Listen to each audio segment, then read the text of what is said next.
Most people who know me as the crazy lady. It's not that I'm any crazier than anyone else, I just don't hide it as well. 20% of people in this world and in our country suffer from a mental illness. That means 1 in 5 people. Out of those 1 in 5 people, only 1 gets the help that they need. Can you imagine if you went into an emergency room for a heart attack and they told you to get over it?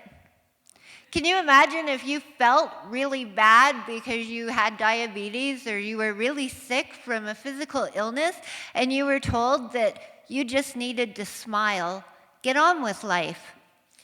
Suicide accounts for more deaths in the world than war, than terrorism, and than homicides all put together. Think about that for a minute. People are that upset with their lives and feel that alone that they will kill themselves.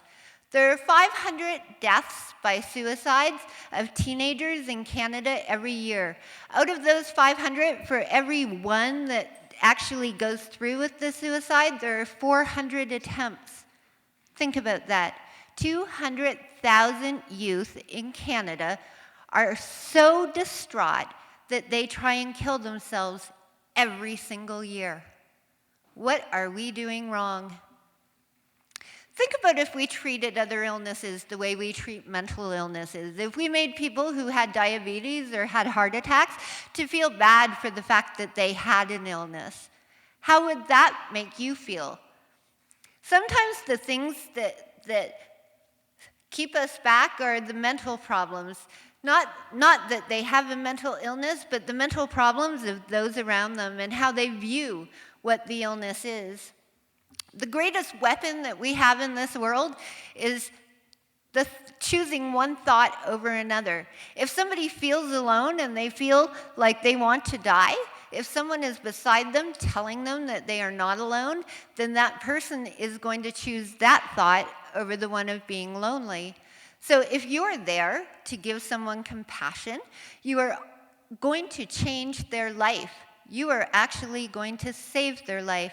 Let me remind you, 200,000 youth in Canada are so distraught that they believe ending their life is better than staying alive because they don't believe anyone cares. We need to learn to dance in life. Youth follow the lead of the adults around them. If we can teach them to choose the thought of happiness over the thought of sadness, then we are teaching them how to live a life of happiness. Have you ever felt like you don't get the respect that you deserve? Think about a youth that tells you that they're sad. They tell you that their world is ending because their boyfriend just broke up with them. And you laugh it off because you're too busy with work or something else. That child believes that the world is ending. It was an important thing that they came to you for. Whether you're in the healthcare field or you're a parent or you're just an adult in their life, if they come to you because they have something that's serious enough to talk to you about, it is important to them. You can change their life just by opening your ears. Before you judge somebody and what's important and what isn't to you, think about the fact that it's important to them. Doctors rush patients in and out. We see patients in emergency and we deal with the one problem, the fact that they have a sprained wrist or a sprained ankle or something to that effect. Now, we don't go into asking whether they got that sprained ankle because somebody pushed them down the stairs necessarily. Even if we think that there could be a problem, we don't necessarily go into it because we're too busy. 200,000 youth in Canada want to kill themselves every year.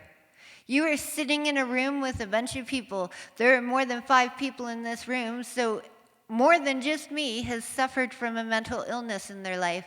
I had an eating disorder. I wanted to starve myself to death. I did it because I didn't feel special. All it takes to change someone's self-esteem is to give them some. You can do that just by telling them what they are to you. giving somebody an identity. If they have an identity that's a negative one, you can give them a positive one just by listening, by telling them what they are. They are worthy. Somebody who knows their worth can never be made to feel worthless. 200,000 people between the age of 12 and 19 in Canada are dying to hear you say, you mean something, you're worth living, you are important. I hope that you'll take a moment and see the people around you in life, and that you will take a moment to tell them that they are important to you. You can change your life just by having compassion. Thank you.